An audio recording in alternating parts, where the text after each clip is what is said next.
Hi, freaky friends. This is Colleen. And this is Margaret. And we're the Cousins Weird. And we have 2 episodes this week, and we're doing a terrible trends. Can you even believe it? Yay! We're back on track. We're back on now track. That I had COVID, and then I had a week off, and then there was Christmas, and then at Christmas I caught the flu. So, in the past month I was sick, basically not sick 1 week out of the last month. Yeah. 4 days Margaret wasn't sick. And then she was sick the rest of the time. We had a little hiatus, and that's okay, because sometimes you just need to. You need to do some self-care. Be a big loaf on your couch like I was for a week. And it's okay to do that every once in a while. Do not feel bad about it. Nope. So we're terrible trending. We're on number 40. Woo-hoo! I apologize in advance for the dogs. We are virtual, and that means my dogs are here. And I cannot control them, okay? They bark at things. Can you hear them right now? I can, yes. Yeah, unfortunately. And I apologize. I can hear two little puppy voices barking. I want them to shut up, and I don't want this to be on the recording, but I haven't found a way to do that. There's Kitty. He's purring. And, they were quiet there for a good 10 minutes, and now they're just going to bark again. But that's okay. It's all right. You're immersed in our lives right now. Immersed in our world. I do not hear him. How come that microphone picks up cars going by outside, but it can't pick up the cat right next to you purring? I don't know, and he's loud. I hear nothing. Maybe when I play it back, I'll hear it, but I don't hear it now. No, he's vibrating. Nope, didn't hear a thing. Jackson, my son, I got him a mug for Christmas that says Cat Dad on it, because this is technically his cat. And he loves cats. He's such a cat person. I got him this shirt, and it's like aliens.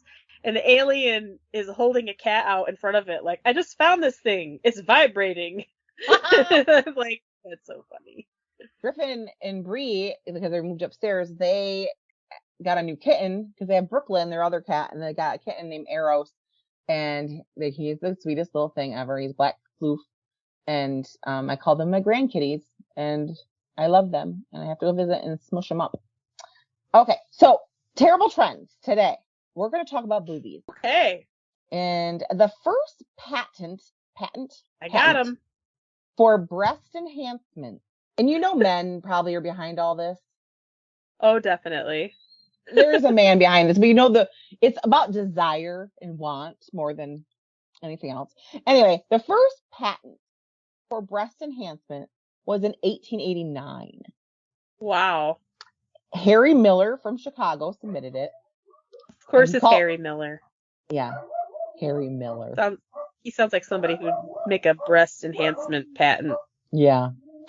It was called the Breast Developer. Oh, he no. He said it was, this is his words. I'm repeating his words exactly how he said them. Oh, God. It is used to fill out shrunken and underdeveloped tissues, forming round, plump, perfectly developed bust, producing a beautiful figure. Oh, God. Now, let me just tell you what this device was. Oh, no. Because we know before this, women would, corsets have been used, and bodices and things would smoosh boobs out to make them bigger. But women wanted a more permanent. So when they took that off, their boo-boos were bigger. Or this guy made him think that they wanted that. So anyway, so this device was bell-shaped and had a handle. Does that sound like anything you've ever heard before? A bell-shaped bottom with a long handle attached. Like a plunger. Like a plunger. Oh, exactly. God. So you paste the bell on your boob. I'm acting this out. Tightly, so no air gets in. Oh, no.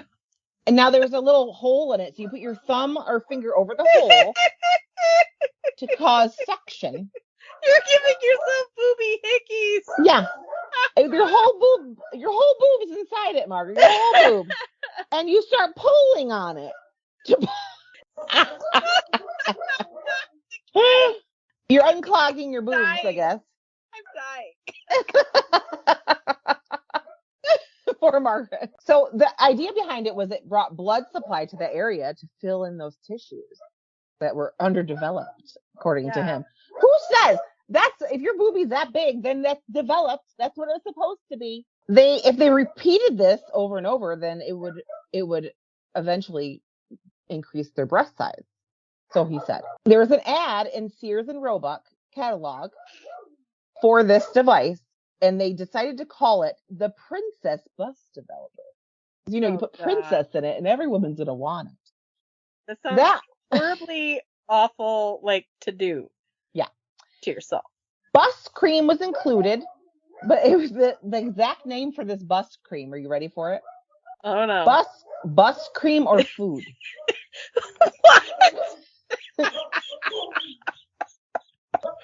They said you were feeding your boo-boos so that they were bigger. You had to feed your boobs. I didn't know I had to feed my boobs all this time. I have not been feeding I've been feeding my fat mouth. I know. You're supposed to be feeding your boobs. And then there was this liquid with it too called Genuine Fleur de Lis Bust Expander. Oh God. Those two items are free. So you could get all three for $1.46. And wow. you want to know what that is in today's money? $41. So for $41, you can get a boob plunger, some boob food, and some liquid to expand them. Every time you say boob plunger, it makes me laugh and then I cough. You okay? I thought I was well enough. I'm not well enough. So soon after this, people were like, oh, I want to get on this action. I want to develop something for ladies' boobies. So they invented Lady Bountiful's vacuum pump.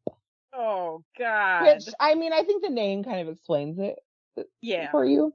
But it basically has the same purpose as the other one. However, this one uses water. So it has like a cone shape at the bottom, and then it has a 2-foot long tube attached. You attach the hose to the cold water faucet, and then turn it on full force. And when you do that, the pressure will suck your boob all the way into the cone. And then you release to bring your boob back down. And you do this as an exercise. Booby exercise. You're sucking your boobies into a vacuum, basically, over and over and over again. Now, that, you had to keep doing it, and it probably didn't work. We're just going to say that I don't think that worked. Any of that worked. Yeah. So people wanted, real permanency. However, the first breast augmentation surgery, do you know what year that was done? 1895. No. This is so advanced for its time. This is like a reconstruction thing. So Dr. Vincenz Czerny, Czerny, he's probably Russian, I'm thinking. There was an opera singer who had a tumor removed from her breast. And she, opera singers wore their boobies were out halfway in their dresses and things. The tumor was removed. It made her breasts kind of lopsided, and she was concerned about that. So he promised her, I will figure out a way to help you, to fix this for you. This is very advanced for this time. Like the fact that he even thought to do this. He found that she had a lipoma on the lower part of her back, which is a fatty tumor on her lower back. He cut that out, the fatty lipoma. You watch Dr. Pimple Popper, her lipomas come out. Uh-huh. And he put it into her boob and fixed her boob for her. That's kind of brilliant. I know. That's what I said. That's really, that guy's smart. Holy shit. That was the first time, and it's been done before where people use their own fat. They've used people's own fat to expand them. But the fact that he was doing it for reconstruction for a woman to make her feel confident again, I think was pretty awesome. Yeah, good on him. Yeah. And then in 1904, not everyone has a lipoma on their back. Right. Put in their boob. So in 1904, paraffin injections, along with petroleum jelly and olive oil, were used to enlarge breasts. Now, paraffin wax? Paraffin. That's not gonna be soft. No. That's terrible. This forms hard, lumpy masses. It causes inflammation and tissue necrosis and draining sinus tracts. Some people experience pulmonary embolisms and blindness. So you can't just, because something's a little goopy, stick it in a needle and then stick it into your boob. It's not how our bodies work. That Did was this person ever watch a candle, like, I know, after you blow it out and it resolidifies? Like, really? In the 1930s, they tried some odd things. One being a glass ball. Put a glass ball in your, like, what? What if that breaks? Yeah. And then they tried things like ivory. So not just glass, they use ivory. Wool. Shove an elephant tusk in there because that looks natural. Wool. No. Just to name a few of the. I'm itching just thinking about that. Like, itching from ball. the inside. They're like, this ball of wool is the shape of a boob. Maybe I'll just shove it in a woman's breast and make her boobs bigger. Obviously, none of these things worked, and they caused infections and scarring and necrosis and pulmonary embolism and liver problems and coma and death and all the bad things. Now, in the 40s and 50s, 1940s and 50s, sex symbols of the time were Marilyn Monroe and Jane Mansfield, who were buxom beauties, right? They were bombshells. They had the ba-boom, da-ba-boom, da-ba-boom all over the place. And women, because they're seeing this, it's on TV, and men were drooling on them, women really wanted to portray that look. They wanted to be curvier. They wanted bigger breasts. Because if you think about it, like in the 40s, like silent film, all of those women were willowy, like really thin and slim and, you know, not a lot of shape. You know what I mean? And then in the 20s and 30s, like the 20s, the flappers, they flattened their chests. It wasn't, that was the look. They would like bind themselves a bit. Because they were doing the jitterbug and stuff, and they didn't want to shake. But then it started seeing that shaking was what men wanted. So they wanted to be shaking. They wanted the jiggle wiggle. Yeah, like Marilyn's jiggle. Jiggy. Yeah. So women were wanting permanent breasts, bigger breasts. They were like, okay, we're using falsies. We're stuffing our boobies. Like, you see, like, old, like, TV shows based on that time, or like movies based on that time, girls were shoving tissues in their boobs to make their boobs look bigger. It was something that was sought after. So surgeons at that time tried inserting different types of sponges into the breast for implants. Sponges. No. At first, when they tried it, they did it for several different. It seemed to work. Oh, look at her boobs; they're bigger, they're fuller. But they would dry up and harden just weeks after surgery. Like, they get a hard, lumpy, uneven breast. Obviously, this caused problems. You can't put sponges in your boobs.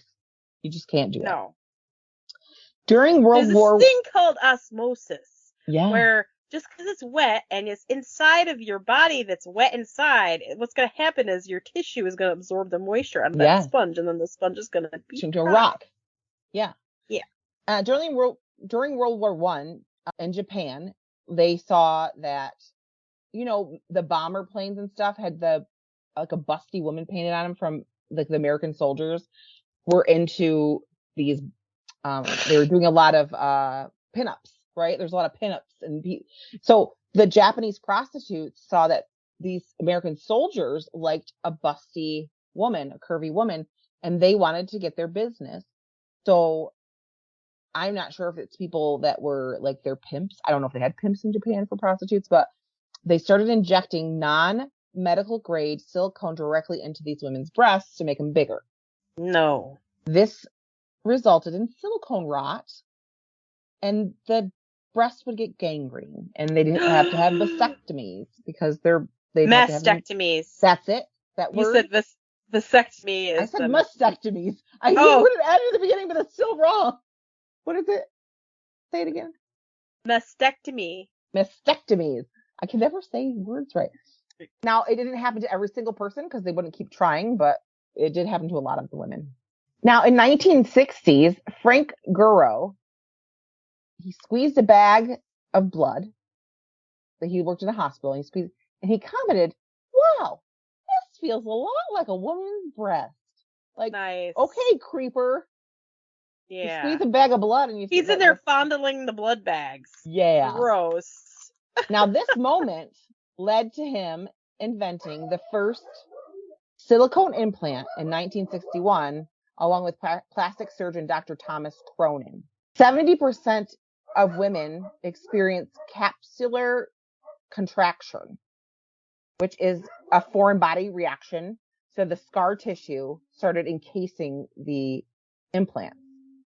Mm-hmm. So their breasts become very misshapen from that because the scar tissue building, like basically we need to track this foreign body and protect us. So your body is encasing it in scar tissue so it can't harm you. Then they changed silicone implants to a polyurethane shells, which made it less, I guess the body didn't reject that as much. Saline implants were invented in 1965 in France. And really, saline implants are still used and they haven't changed. Very little has changed with the implants because they were less risky. They, if they ruptured, that your body can absorb that. It's not going to hurt you. It's just salt water. Exactly. But in 1977, a woman from Cleveland won a case when her implant ruptured. She won $170,000, and it wasn't really televised. But then more and more women started suing because of ruptured silicone implants. And this made other women start worrying, okay, what happens when they start leaking? What's that doing to me? Now, there has been an identified association between breast implants and anaplastic large cell lymphoma, which is a cancer of your immune system. Some people believe that there is a connection between autoimmune and anti-inflammatory responses in the body due with the leaking silicone. And it can cause fatigue, anxiety, depression, hair loss. Women have reported when their silicone is leaking, because sometimes there's a slow leak. So they've reported that these things, I'm experiencing this stuff. Now, although saline implants are proven to be safer and less risky, people like silicone because saline, it's harder. It can be overfilled and be hard, and they flatten after time. So you have to go and get them filled, and it's a whole thing. But there's not really a big risk other than, the normal surgery risk.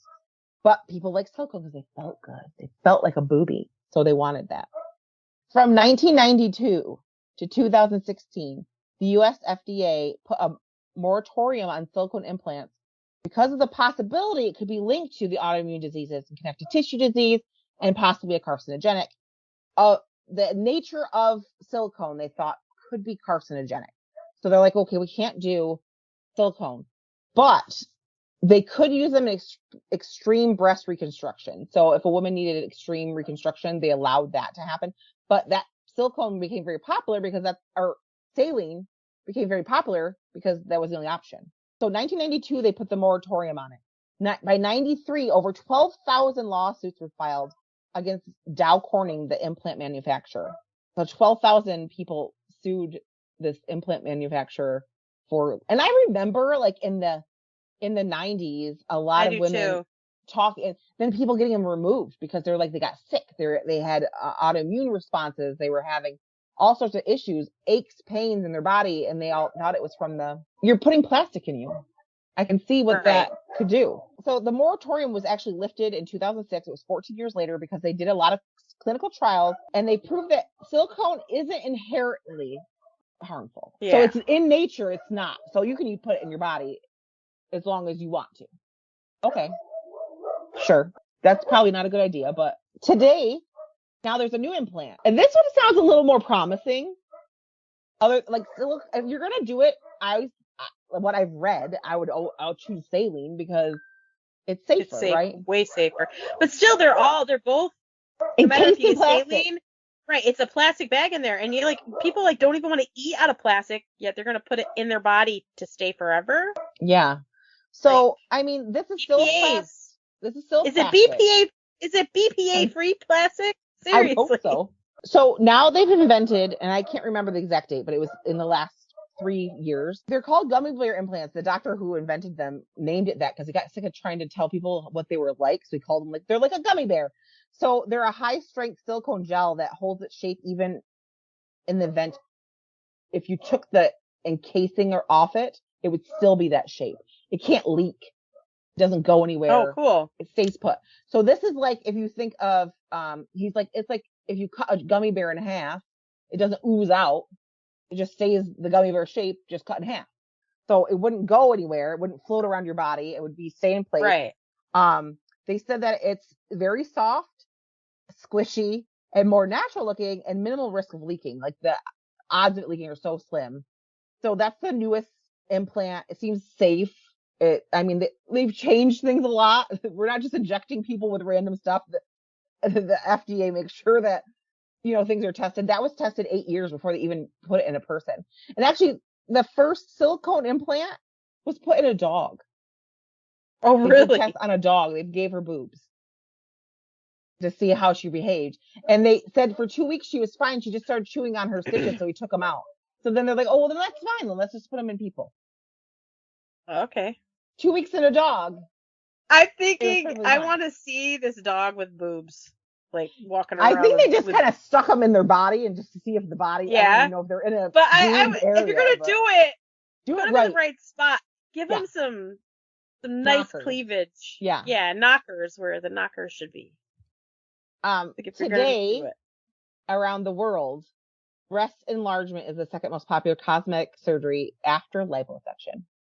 So, and just so everybody knows, I am not a person who tests on animals, but I'm joking. Like, I don't want anybody to give dogs boobs because, we don't. That's ridiculous. But in my brain, I see this sexy dog. It's hysterical. And it makes me laugh so you hard. Think about, remember when Bugs Bunny would dress up?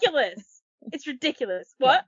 When Bugs Bunny used to dress up as a woman, that's what I think of the dog. Yes, that's what I'm picturing, but it's a dog. And it's like, sexy with my boobs. But, breast reconstruction surgery for women that have had breast cancer or something happen where they had to, none of it could be happening if it wasn't for all the other stuff that's happened. Yes, the main purpose of it was desire, right? Like the main purpose of breast augmentation was someone inventing it for vanity or for men's gaze or for whatever. But the first one ever done was reconstruction, and which is amazing, which is kind of cool. And he was so intelligent, and without them trial and error of the things they did, they learned a lot. And they're able to do things to help women that need reconstruction surgery. So that's great. But I just thought it was fascinating. I think eventually they're going to have it so that they could grow a lipoma in your boob, because that's what boobs are, basically fat tissue. I wonder if you could do it, you could grow it on your lower back or your side or something, and then they would just, because you know how they grow skin cells, and tissue, and people graft skin. Why can't they grow ears, ear-shaped tissue? Yeah, on the back of mice they were. So I'm assuming eventually they'd be able to do something like that. Grow and boobs on your back. And I'm not trying to shame anyone that gets breast enlargement surgery because they want larger, because whatever makes you feel confident. But I don't want you to do it because you feel like you have to. I don't because some man told you needed big boobs. Screw him. Tell him to society tell you that your body isn't good enough, because it is. But if you want it because it makes you feel good, then go for it. Just know your risk and go to the doctor and make sure that you do it safely and do the thing safely. I don't have anything against anyone, or I don't want to shame anyone for any kind of cosmetic surgery, because you got to do what makes you feel good. And I kind of want to go get my little neck here. I lost weight, so I got this little extra skin going on. I kind of want to get that removed. Nothing wrong with it. No, just it can become a compulsion. That's the thing that's scary, is that someone does a little bit, then they do a little bit more, and then they just can't get enough. Those people that are addicted to plastic surgery. Then they end up looking like that cat woman. Or the woman that wants the world's largest boobs. I can't imagine. Mine are big enough and I have a hard time. I can't imagine she has her boob is as big as my body, one boob. I don't know why you'd want that. And I feel like there's a mental health thing along with it. And I'm hoping that they are helping them in that area also, not just keep on taking their money. Or that, I don't know. Pete Burns was sad. You spin me right round to the Dead Alive guy. Yeah. And I get aging in our country. We don't look at it as a beautiful thing, especially women. Men are always considered handsome as they age, and women are distinguished as and women are looked hags. So, and I think that's sick, because aging is beautiful. Jamie Lee Curtis is a goddess. Okay. She's beautiful. I fucking love her. She's aging gracefully and she looks amazing. She does. I love her. You know who looks amazing? love her. And I don't care. She probably has had work done, but you can't tell she does really good. And I forget her name. Susan Sarandon? She looks good too. No. She's a black woman. She in 911. Yes. I love her. Yeah, Angelica Bassett.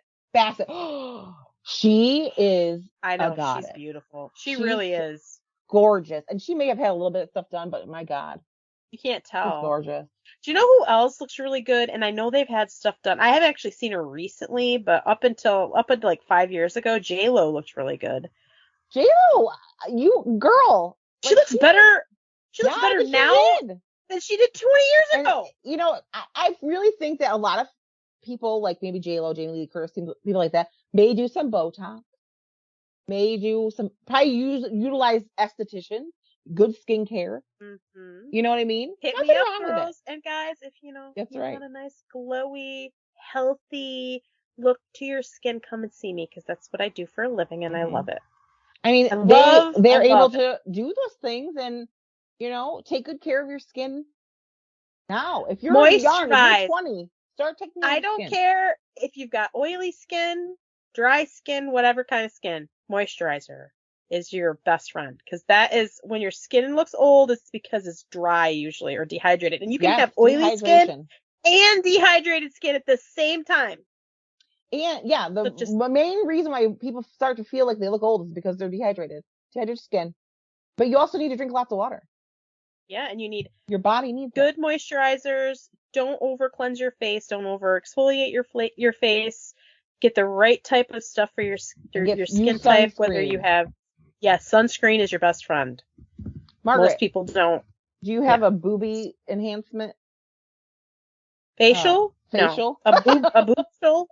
Although, in the industry, and I don't do these because I don't do bikini wax, but for people that do get lots of bikini waxing, you can get ingrown hairs and things. So they have facials for that area. Vajacials? Yes, but in the industry, we call a woman's down there facial is a peach smoothie, and a man's down there facial is a banana smoothie. I like that. That's great. Yes. Like with steamer and exfoliant and extractions and stuff. Whatever works. I don't think I need to have anybody laying on my table with their legs spread with the steamer on. I'm good. Then use it on someone's face. Yeah, no thanks. You probably have them two separate ones. I mean, it's self-sanitizing because it's boiling steam. And it's not touching them. But I just, I don't do bikini waxing because it's like, you really should have, your insurance needs to, you have to have, additional insurance for sexual harassment to cover that, because you're working on people's private area. Their privy parts. They're privy. And I just don't want to deal with that. I don't want anybody to think I'm being, and I wouldn't, I would be so embarrassed, but people are sensitive about that area. And that's a sensitive, it has to put people in a sensitive, position. It's yes. And so, I don't need to open. People are like, oh, you can make tons of money doing that, because I'm older and I'm heavier and I'm people are comfortable around me, and they said I could make a lot of money doing Brazilians, but I'm I don't really want to open myself up to that.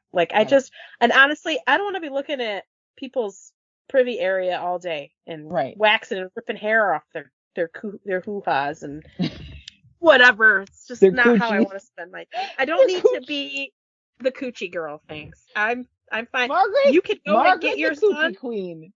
Yeah, I don't want to be the coochie queen. Nothing wrong with it. I just don't want to do it. No, because and people that are gynecologists, go. You do you. I do not want to spend. How can you spend your whole day looking at people's vaginas? I feel not just at them, but inside them. I'm glad people do that. Obviously, me too. It's needed. Not for me. Not for me. It isn't. I just feel I know people are uncomfortable, because I know it's not my favorite thing to do. I wouldn't want to be the reason why someone felt uncomfortable, ever. Right. And so I know that even just your presence is going to make them uncomfortable. I can't handle that. And I never thought about that until I got I have liability insurance because I touch people's faces and apply stuff to them and I have to have it, right? And they're like, oh, do you need extra to cover sexual harassment? And I'm like, no. It's like, are you sure? Yeah. And I'm like, why would I need that? And then it like dawned on me, like, oh, if I'm doing like bikini waxing, you need that because somebody could like, oh, they touched me inappropriately. Mm-hmm. And I don't need that in my life. I don't need that kind of, I would be stressed out about it all the time. Like, cause when it comes to like intimacy, it's like you're on an intimate level with someone because of what you're doing, even though vulnerability there. Right. And I'm like, I don't need anybody to think that I want to be inappropriate. And it's like, I just can't. I'm done. Nope. I'm good. We've gone from boobies to vaginas, but it's okay. Yep. If you want to see pictures of the princess the princess bust developer, I'll have them on Facebook. So make sure you follow us on Facebook and Instagram because you'll see them because we put all our pictures on there, and you should follow us because you get to see all the episodes and all the artwork for each episode. We have a special artwork every time, so you want to see that too. Definitely. And if you'd like to reach out to us, you can send us an email at thecousinsweird@gmail.com, or you can go to Facebook or Instagram and send us a message to them. If you want to support our podcast, please, because you want to appease the gods of the algorithm. If you like our episodes on the platform of your choice and give us a review, that really helps push us up into other people's feeds so they see our podcast so we get more listeners. So that's the best way. And share us on your social media. Or you can go to patreon.com/thecousinsweird and you can become a Patreon. For $1 a month, you're a freaky friend and you get a sticker and bonus episodes. And then for $5 a month, you're a Tail of a Trender. You get the same thing. You also get ad-free episodes. You get a yearly gift. And then you get to monthly Patreon chat on Skype. Can I get it out? I think so. I think so too. I'm kind of dazed out. I'm not going to lie. She stops listening to me as I start to ramble. I'm trying to not cough. And that's like I'm focusing on, okay, just breathe in and breathe out. Don't laugh and don't cough. It's like, okay. And my dogs finally aren't barking now that we're done. Great. Perfect timing. I really appreciate it. Those little assholes. Yeah. Mm-hmm. All right. Stay freaky. Bye. Bye.